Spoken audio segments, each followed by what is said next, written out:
because everyone is like frustrated, like Indians are coming, Indians are going to destroy New Zealand. It's not, see, at least people should understand that, they are investing huge money per person here in New Zealand economy. One vacancy, 5,000 applications. Yeah. And people from here are lots of jobless, and they are in job hunt. Actually, New Zealand is 100% safe. Yeah. No one need to worry about influx of Indians and they are going to destroy nothing.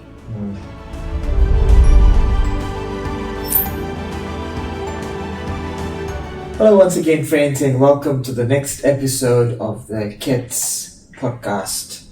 Today with me, I have the director of KETS Consultancy Services, Rajeswary Padmajan. Rajeswary, how are you today? Yeah, I'm doing great, Pradesh. Thank you. How are you?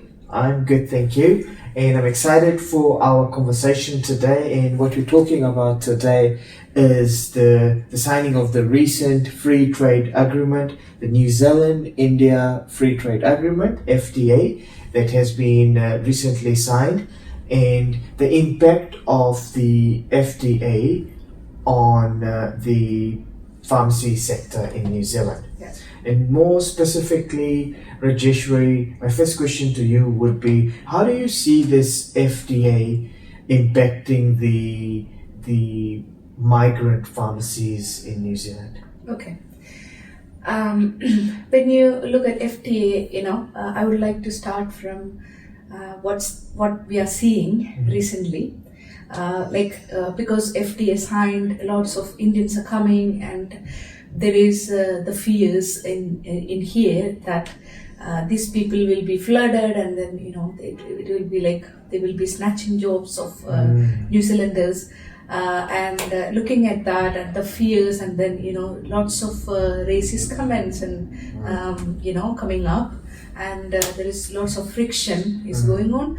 And when we look at, like, always KETS look at everything in a research point of view, and we did a dive into the deep aspects of like what is actually happening.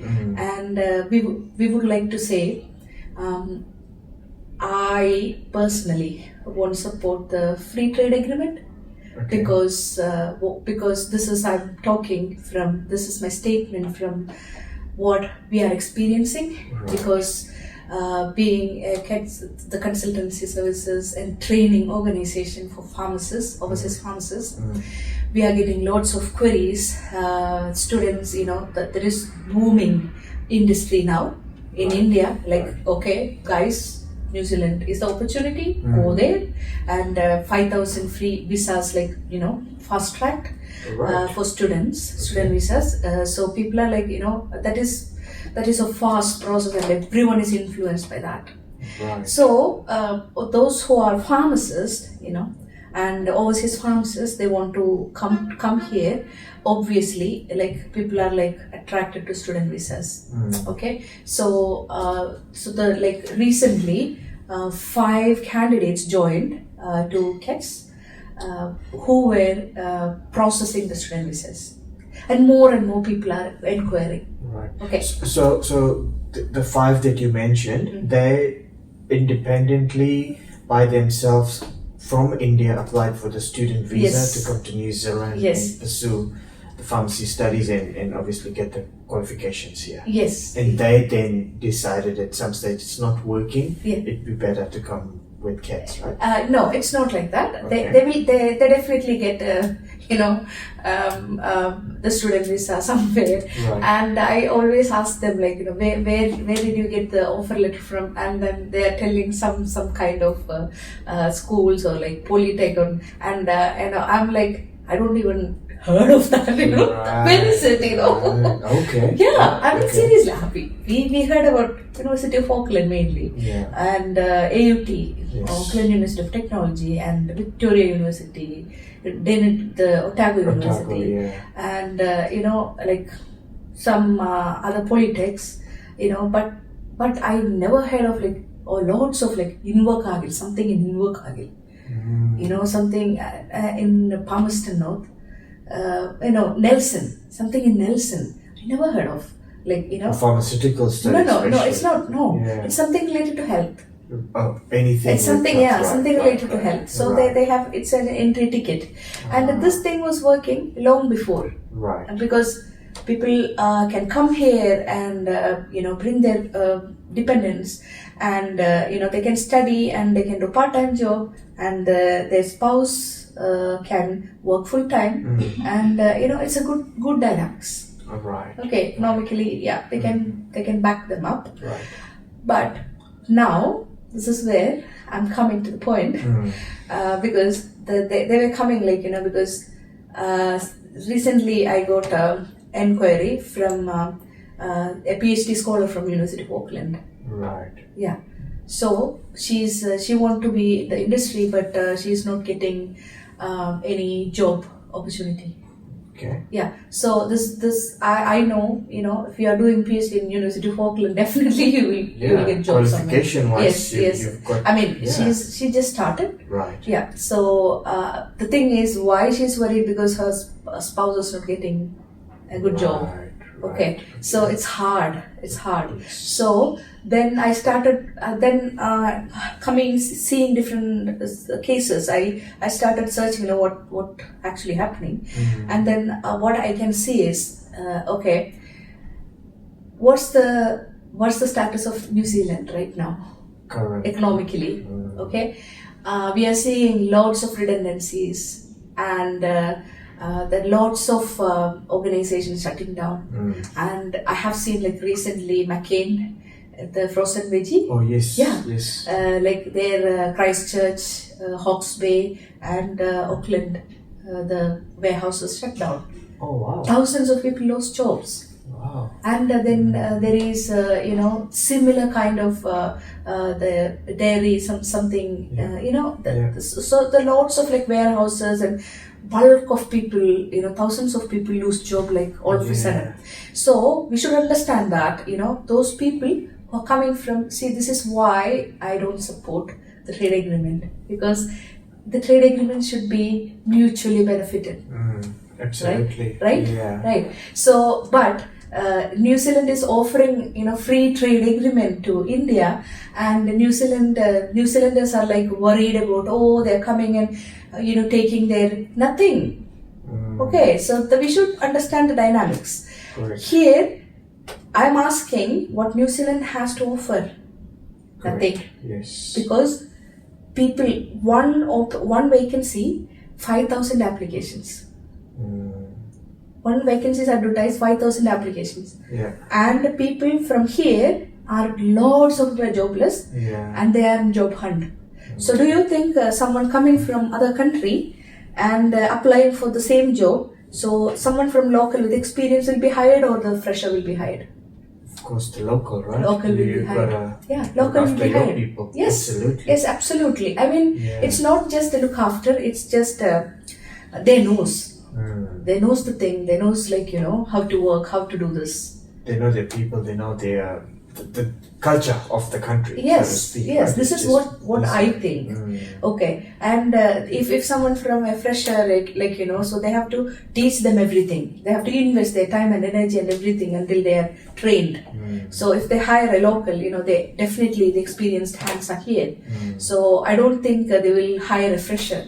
So that's why people are lots of them from university, the students contacting me, those who are here, and the students, pharmacy, because we are working in pharmacy industry, and those who are planning to come, even some got the offer letter, they are about to pay, before that they're checking, and they are in the process of doing it, and different stages, and some people are already here, and even in doing PhD.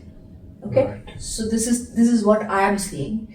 So what I would like to say, the students or the pharmacy graduates from India, Right. They want to migrate. Okay, so preferably these people joined us means the fees as a student visa is huge. So when they compared the training fees and coming on student visa and meeting all the requirements, and then post-study work visa, then they start doing from the scratch everything. It's double expense. It's not double, actually, 3 times or 4 times expense what if they just come through the training through KETS. Right. Okay. Wow, that's a big difference. Yes. 4 times. Yeah, 3 to 4 times difference. Yeah.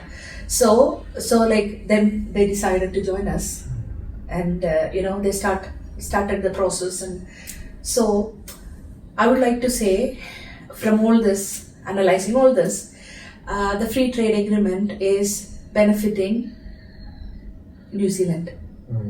Okay. The agreement through this, like 5,000 visas they will process. So each 5,000, one for one candidate, they have to pay 40,000 New Zealand dollars for a student visa for just fees. Wow. And that money coming into New Zealand. Yeah. So they are paying the 40,000. Okay, this is what everyone should hear. Yeah. Each student is paying 40,000 New Zealand dollars, and 5,000 student visas means calculate, and then they are coming here. And this is just the fees, and then they're coming here. They have to maintain their, the accommodation and the living expenses. They have to bring the living expenses too when they come on student visa. So that's the extra, and money is coming. Okay, and then they have to find job.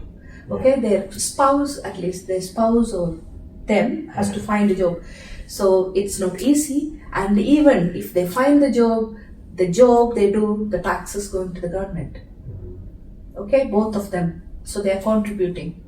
Okay, and I'm asking what New Zealand has to offer. New Zealand has to offer nothing, because we don't have any job opportunities here.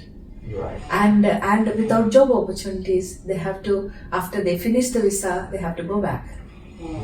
What's their chances of settling here?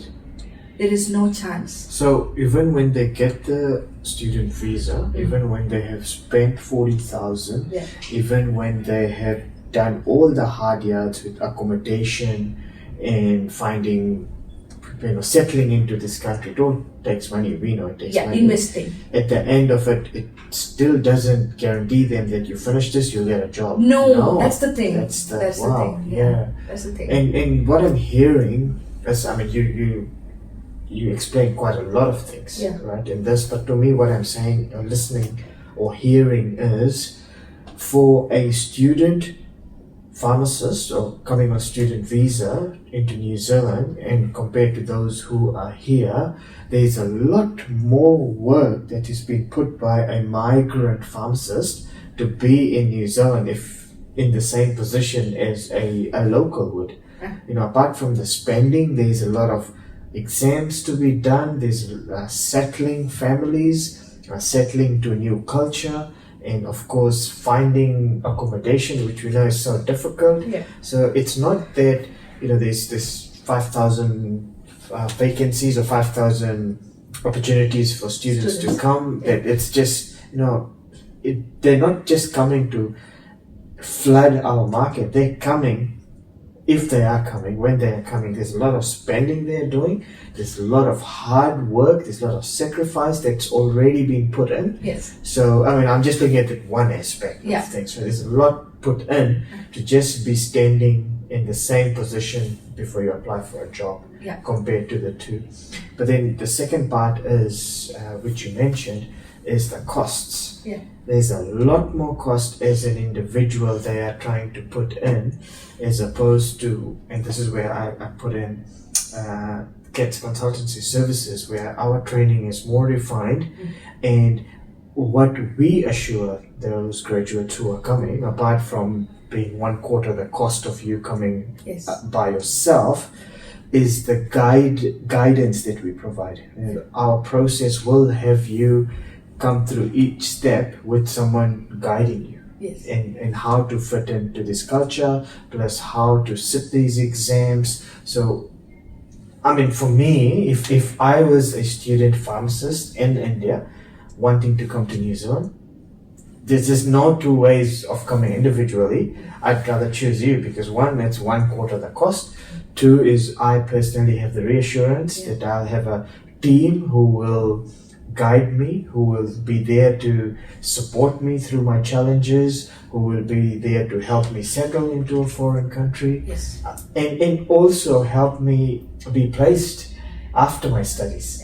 In which you mentioned that when they come on a student visa, after spending all the money, after struggling, after getting that qualification, you're still not guaranteed a job. You still have to go do a job hunt. Whereas with us, we help guide them to, we kind of help them get a job. Simple as that, right? Yes. Yeah.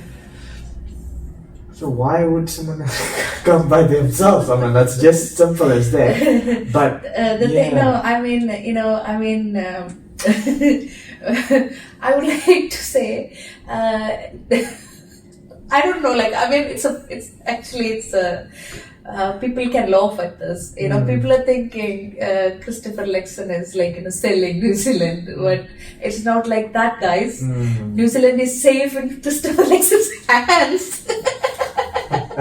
Well, yes. Well, again, interpretation, but I'm not. I'm just. We are just like. A discussion. Like I'm coming up with my thoughts, and you're coming up. So like I would like to. I would like people to see a different angle of, because everyone is like frustrated, like Indians are coming, Indians are going to destroy New Zealand. It's not, see, at least people should understand that, they are investing huge money per person here in New Zealand economy. Correct. To come here, and they are serving here, and based on current New Zealand economy status, crashed economy. Yes. It is clearly locked their opportunity to remain in New Zealand. Because job opportunity, there is no job opportunity, and there is no future growth or settling down here. They have to finish whatever they do, the studies and the post-study work visa, and then if they nothing, go back. Yeah. So it is. I would like to say, the Kiwis don't need to worry about. Absolutely. I mean, they are contributing. Please understand that they are bringing money here. They are to come here on a ticket of like the huge amount of money they are investing. Absolutely. Okay, and there is no assurance that they can stay here. No assurance based on current status. There is no job perspectives, nothing. And so in that way, actually New Zealand is 100% safe. No one need to worry about influx of Indians and they are going to destroy, nothing. And this is this dynamic. This dynamic. But there is a business dynamics, that is some things we discussed already. I mean, absolutely. Internal discussion. So like how the pharmaceutical industry, the medicines are coming, and so those kind of things that is benefited because it's a less cheaper with India, and there is lots of other business benefits. There are we are talking about like this aspects, this dynamics. People are like hating New Zealand. I mean Indians, like and they're scared of like they will be settling in. This is, but according to statistical economical calculations. Which is your area, calculations. We can't predict they can stay because opportunity-wise, it's their future growth is locked. There is no future growth. But Rajeswary, I just want to add something, and this is where if there is a fear of that influx of people coming and overflow of them and taking your job opportunities, I just want to remind our listeners that after going through all that experience of spending a lot, going through the hardship of settling into a new country, then of course being attaining that certification. And if you are competing for the same job that is from a local, then you have earned all your rights to apply because you have done everything. If someone who is also applying for the job, if they haven't done their part, Yeah. I mean, as someone who will be employing people, I just want the best person, Yes. right? Yes. And the best person normally is the one who has put in the effort, they've worked hard, they've attained something. Yeah. And if they show me the qualification, if they show me the personal attributes, then why would I not choose the best person as opposed to someone else, right? Yeah. Or what I'm trying to say is, if as locals, if you do all the hard work, then of course you'll get the job. It's not that like, the job is given just like that. It's No. given to the one who's worked hard, who's achieved what they need to do, met the entry criteria for that, whatever the job may be. Yeah. If they still get the job, then it's okay because they have done their part. They Yes. have done their hard Exactly. work, Yeah. right? Yeah. Mm. Yeah. It's not see. We should see the both sides. Yeah, Okay. absolutely. Yeah. Because if they are not ready to work, and they don't want anyone to come and do the work too, then economy is affected. Yeah. Right? Yeah, absolutely. Yeah, and then government is taking some stand, and then people are like, they are snatching our jobs. No. I mean, Yeah. there should be a balance. Yeah, definitely there should be a balance. Yeah. I mean, I see there is an element of it. Yeah. I mean, being an Indian myself, and I see, and working in the corporate space, I see there are a lot of our people, Indian people, are in these, if I say, good jobs, Yeah. right? Yeah. But they have put in the effort to be here. It's not that they have landed and someone's just given them the job. No. Yeah, no. You have put in the effort, you've put in the hard work, you've put in the sacrifice to be the rightful person for the job. Yeah. And for me, there's nothing wrong. If you have put in the right effort, whether you are a local, whether you are a migrant, and not just Indian, anywhere for that matter. If you're a migrant who meets the skill sets, who has the qualifications, and who goes for that job, I say the best person gets the job. Yeah. No matter who you are, right? Yes. Mm.